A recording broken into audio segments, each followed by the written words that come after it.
What is going on, guys? Hope you guys are having a good day or night whenever you're watching this. Gonna be running through I think 15 methods today that I use to save money. Sorry if you guys can hear the thunder in the background. It's storming and raining outside, but I turned the gain down, so I think I should be okay. Before I get started, traditional disclaimer that none of this is financial, legal, or tax advice. I'm not a licensed professional. This is just, what I'm doing for entertainment purposes. So take it with a grain of salt. Do your own research. Consult a professional. Also want to give a big shout out to another ASMR artist, ASMR Lion. Really stand-up dude. Shouted me out on his channel. He's been in my comments a decent amount. I've actually been watching him for a long time. You guys should definitely check him out. I will link his channel down in the description. But yeah, awesome dude. Now, method one that I use to save money is calculating how much I actually have. So, what this means essentially is when I get paid, obviously after 401k and health insurance and stuff get automatically taken out, a certain amount enters my checking account. Before I think to spend any of the money or do anything with it, I take that amount and whatever was in my checking account before, so my new checking balance, and I go and I look at all my credit cards and see how much I have, both in transactions that are already on the card and in transactions that are pending, and I subtract those. So let's say I got paid $2,000 after taxes, and I have $1,000 in credit card bills. I would then have $1,000 left over, but then I might say, oh, I know I have to make my car payment next week, and I know I'm going to be going out to dinner on XYZ night, so that's another, let's say $600 that's already earmarked for something else. So even though $2,000 is sitting in my account, I really only have $400 that I could freely spend without taking away from something else that needs to get paid. And I think that's a good way for people who see a large amount in their account and then go on a shopping spree or are a little more loose with their spending because they think they have more money than they actually do, and then the bills come due and you're like, oh crap, I already spent that money. Number two, making myself wait on large purchases. I do this a lot. I get really caught up in I don't know if passion is the right word, but I'm easily excited by new ideas, and when I get into things, I get into them really deeply, really fast. And what comes along with that is sometimes that I find something that I think I need in my life or that I want, and I'll do all the research on it and learn all about it and be super convinced that I want it, and then I'll say, you know what, I'm gonna wait a couple days.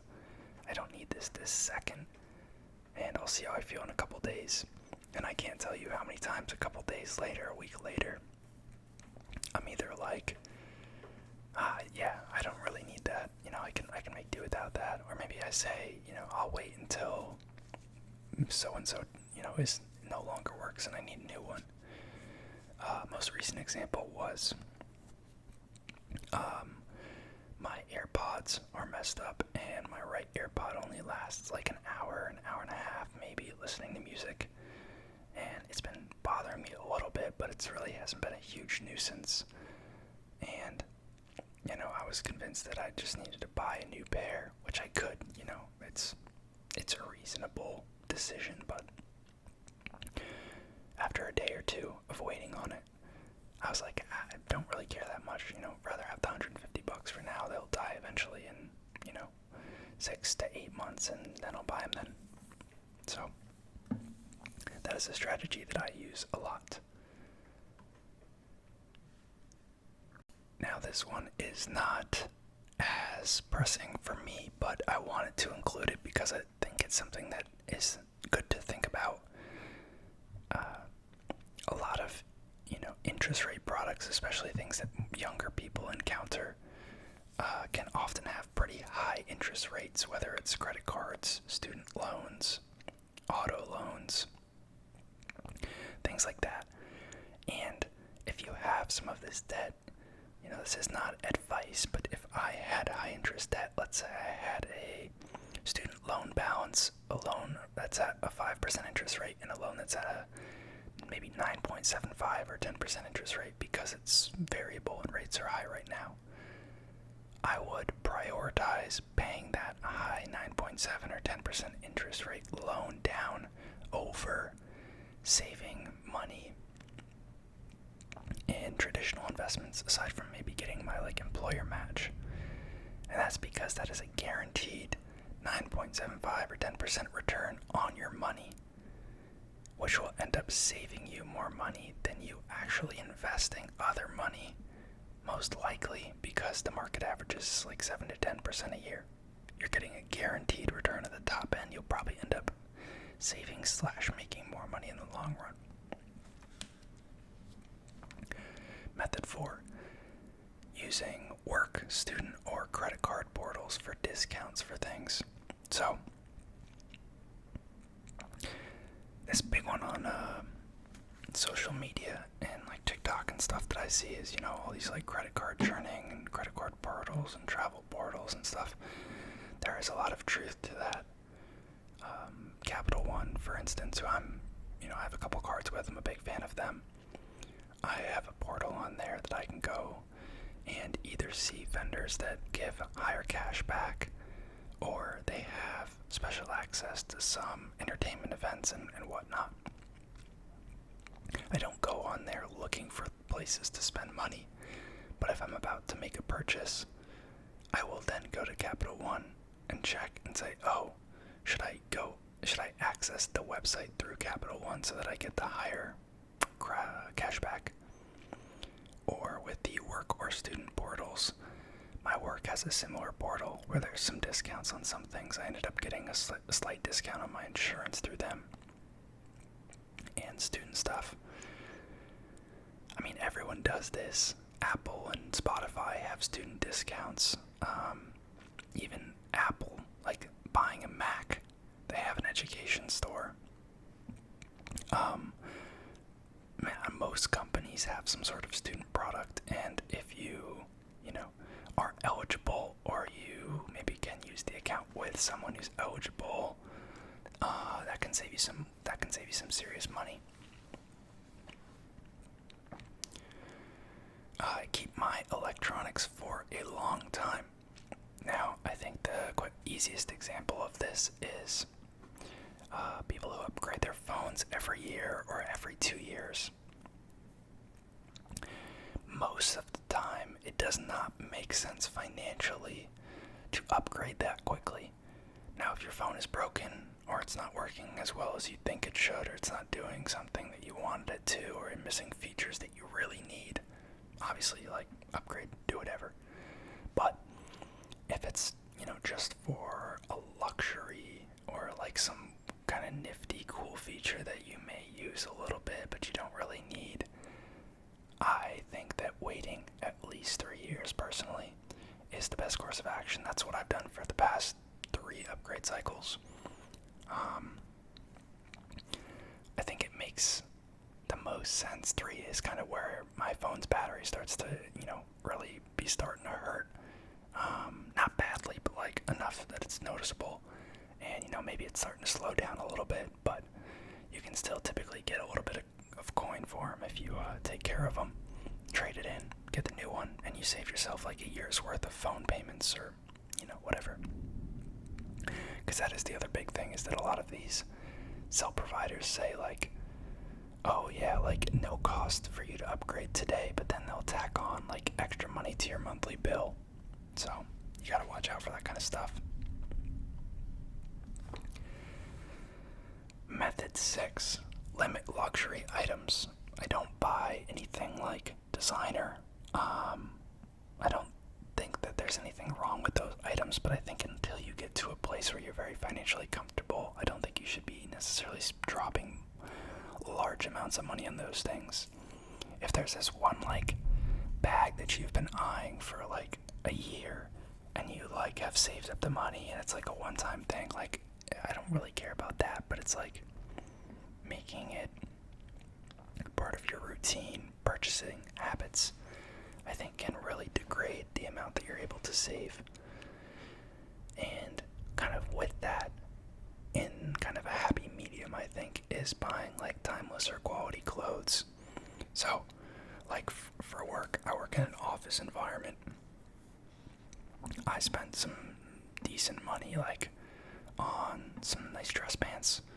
I have a couple pairs. I've worn them every day and just cycled through them with the laundry in like the work week. And I wear those all week, every week. And that's what I've done for years. And, you know, same with polos or dress shirts or whatever your job requires. I've always done the same thing. And even if it's like slightly more expensive to get something that, you know, maybe will hold up a little bit better, I'll typically opt for that because in the long run, it'll save me money. I won't have to repurchase as frequently. And the last thing is cheaping out where you can. I'm a huge fan of the thrift store. I typically only buy like t-shirts and shirts there, but it's more so stuff that I like will wear to the gym or wear like around the house or wear for chores or, you know, stuff I don't really care that much about, because you can get like a pretty nice t-shirt for like $1 or $2 and literally like they look good, they look fine, they fit well, does the job, you know.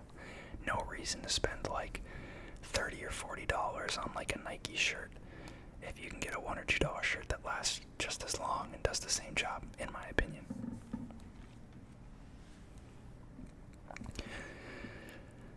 Next one is limiting eating out. This one might be a little controversial, but I'll explain my perspective on it. So, I rarely ever eat out unless I'm on vacation or I'm like visiting family or friends or, you know, that type of thing. A lot of the time, I think that you can have an equivalent or better experience with friends, like doing something at someone's house or apartment, and you can, you know, cook and have drinks and whatever you want there for like a marginal price compared to eating out. I still believe in like splurging and treating yourself and all that stuff. Trust me, when I'm like on vacation or visiting family or friends elsewhere, like I will go out to eat. Like I love going out to eat. But when I'm alone especially, I'll never get fast food. I'll always eat at home, cook, because it's cheaper and it ends up typically being healthier. And even if I'm with friends, like a lot of the time we'll, at the bare minimum, we'll pre-game and drink at home, have food at home, and then maybe you go to a bar for like a drink or two or, you know, whatever you're gonna do. But, you know, allowing yourself to do as much of that consumption as you can at home where you can buy things in bulk or buy things at cheaper prices, I think is key. This one I definitely have been actively working on and still have room to improve. Stop paying for convenience. I talked about this in the spending video. You know, during college when I was working 40, 50, 60 hours a week and taking classes, my big thing was like buying things that were optimized for convenience, but you were paying a premium for it. So it's like pre-cooked chicken that you could just like microwave or put in the oven real quick, or protein shakes that are like pre-mixed and you can just, you know, grab and go. Same with like bars, you know, anything like that. Like you're paying extra for it to be packaged into that form, and often you can very, very heavily reduce the kind of financial burden of having that item by just planning a little bit and, you know, maybe packaging it yourself or taking a little bit of extra time to make it yourself. And kind of in tandem with this is buying in bulk or buying when things are on sale. You have to be careful with the sales because a lot of time they'll kind of loop you in. Maybe it's something you didn't really need. maybe it's not actually that good of a sale, so you have to pay attention to the sales, but the bulk, like I talked about it in the spending video I made, I'll go to Costco once a month and I'll buy as much as I can there and hardly buy anything at the grocery store throughout the month. Maybe just like fresh produce and stuff that wouldn't last. And as a result, I'm getting that bulk Costco pricing on most of the stuff I consume. Wow, the rain is really coming down out there. Next one is sharing expenses where you can. So, obviously the one that comes to mind quickest is either living with family or having a roommate. And I think both of those are perfectly acceptable and reasonable things to do, and things that I would do if I had the chance. I think more and more people are living with family after school for the first couple of years to kind of get your footing financially. And obviously, roommates has been a popular thing forever and will be a popular thing forever. But, it really just cuts down on costs, and kind of in the same vein as this, if you can share expenses on, like, accounts or other things by looping in other people within reason, I think it's a great strategy, whether that's like a family cell phone plan, family insurance, bundling internet with your phone, sharing, before they crack down, sharing Netflix accounts. Some streaming services still kind of let you use it in multiple households. Costco memberships, you can typically have 2 people on the Costco membership. So you and someone else could be on the same one. Cuts the membership cost in half. Same thing with Prime, I believe they let you have a second person on. So a lot of strategies that you can do to kind of half the cost of things by sharing it with someone, and it reduces your experience. It doesn't reduce your experience at all. This one is a pet peeve of mine, is people who don't follow up on refunds or keep an eye on their accounts. I know some people like this. Let's say your flight got canceled, and you booked with a crappy airline like Spirit, and they're telling you they can't help you because they suck. And so you decide to book a different airline the next day, and you take that flight the next day, and you never get refunded for the Spirit flight because they're terrible at what they do and they're not a good company. And you probably could have solved that with like a simple phone call to them and gotten back 60, 70, 80 bucks. Stuff like that. Or an Amazon package never shows up, and you don't, call them or let them know that it never showed up, and you didn't even check to see if it actually hit your account or not. You may have paid 30 bucks for nothing. So check your accounts. Big one for me. Being careful with e-liquid or permanent decisions. So this is referring to things that lock your money up or lock you into some kind of commitment. So best example would be like a car loan or rent. Taking a car loan out or getting an apartment that's way nicer than you can, comfortably afford long term. There's not an easy way for you to get out of that without either losing some money or severely inconveniencing yourself. So you really got to think through those decisions before you sign papers and long-term commitments. And as far as the e-liquid one, a lot of this has to do with having some, emergency money saved and not putting everything, for instance, in retirement accounts or spending all your money. Retirement accounts, for instance, depending on the account, for 401k, for instance, you can't pull that money out early if you have an emergency. Let's say you've been maxing out your 401k, you have an emergency surgery or something, you need money. There's maybe some special provisions for hardship withdrawals and some other stuff for 401k loans, but you really don't want to have to be doing that stuff, and you're not allowed to take the money out before retirement without paying both income tax and penalties on it. So you really got to be careful with e-liquid things. I think the same could be said about real estate. People who have too much of their money tied up in their value of their house or something. Emergency happens. The only way you can access most of your money, which is in your house, is to sell your house, which will take like weeks, if not months, to do.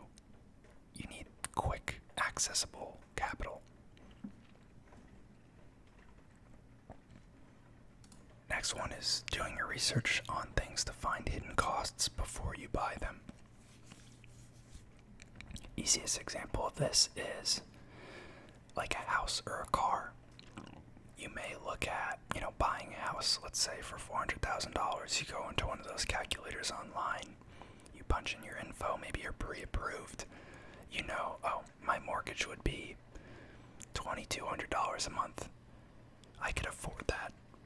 And what you don't think about is all the other expenses that you have alongside that you wouldn't typically have with renting an apartment. First off, your homeowner's insurance is probably going to be more than your renter's insurance. Extra money right there. Second off, you have property tax on your home. Depending on where you live, that's 1 to 2% of your home's assessed value every year. Thousands of dollars. You do not have that when you rent. Repair costs and replacement costs for things in or on the house. Your dishwasher breaks. Your hot water heater breaks. There's water damage. You need to replace the roof. You need to replace the driveway. These are all things that you typically would not be financially responsible for if you were renting, but you will be responsible for if you own the house. You may have to pay mortgage insurance depending on how low your down payment was. You got to look at the closing costs associated with the house if the seller's not paying it. All these different things you got to take into account before you make the financial decision, and most of the time these things are not that hard to find. If you looked at just Googled hidden cost of owning a car, you could literally have a website that lists out all the things you need to keep in mind before you make the decision. Oh, you have to replace the oil after X amount of miles. You have to replace the tires after 50, 60,000 miles. Air filters, blah, blah, blah. Insurance, all these things that you got to keep in mind. It's not that hard to find that info. You just got to think about it before you act. This one's also going to be controversial. Electricity is simple, like keeping the lights off when you're not home, stuff like that. But I'm notorious for not using my heat or air conditioning if I can help it. I'm a little more likely to use my air conditioning just because, you can only take off so many layers. And if it's not, if it's hot outside, then obviously you can't open the windows. But if it's cold out, and not dangerously cold, I'm talking 40s and 50s, your house retains a decent amount of heat, especially if you have neighboring apartments or a heated hallway and stuff. Your apartment never really gets down to the temperature it does outside.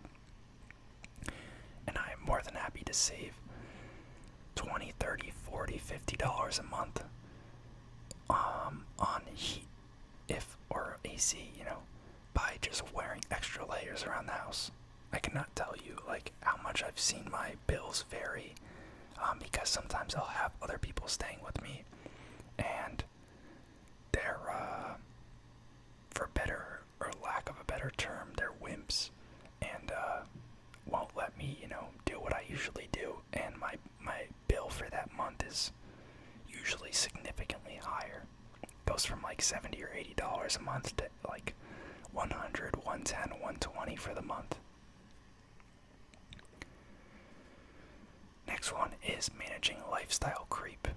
I think lifestyle creep is okay, but essentially what this is saying is if you get promotions or raises at work or you make extra money, don't immediately spend that same amount more to increase your lifestyle. Let's say you get a $10,000 raise.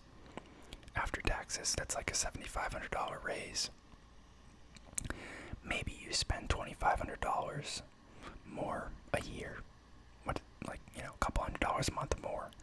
But the extra $5,000, maybe that goes to investments instead. And that is how you increase your savings rate as you continue to make more money. And the last one is negotiate pricing. So, your ability to do this really depends on what your expenses are. But for me, for instance, I think 2 or 3 out of the past 4 or 5 years, my internet provider for my home internet, after the first year, has said, hey, we're raising prices. This is what the new price is going to be. And I call them and I say, hey, I'm canceling your service because this is what the price is going to be. And they say, oh, we're sorry to hear that. Would you like me to go ahead and cancel your service? And I say, yes. Typically I check to make sure that the competitors' prices are either cheaper or the same before I do this, because you don't want to screw yourself. But I'll say, yes, I'd like you to cancel it. And a lot of the time, or every time for the internet provider, every time I've done this, they've said, what if we could, just keep your price the same for the next year? And I'd say, oh my goodness, I'm so surprised that you offered that. That'd be great. And I take that and I have the same price for the next year. And I've done that almost every year. You can do that with your cell phone provider, depending on your provider. You can do that with some online services. My Adobe subscription, every time they try to increase the price after my annual, renewal date comes up, you literally go through the cancellation portal and there's a screen every time you do it. I've done it for years that says, hey, what if we gave you XYZ discount? Would you stay? And I say, why, yes, I would. And I accept it, and that's my price for the next year. And I've done that every year. And a lot of people just don't try. They'll just take the price increase. But it can work depending on the scenario. Now, I definitely just, ranted a little bit here, but hopefully you guys found these interesting. If you have any tips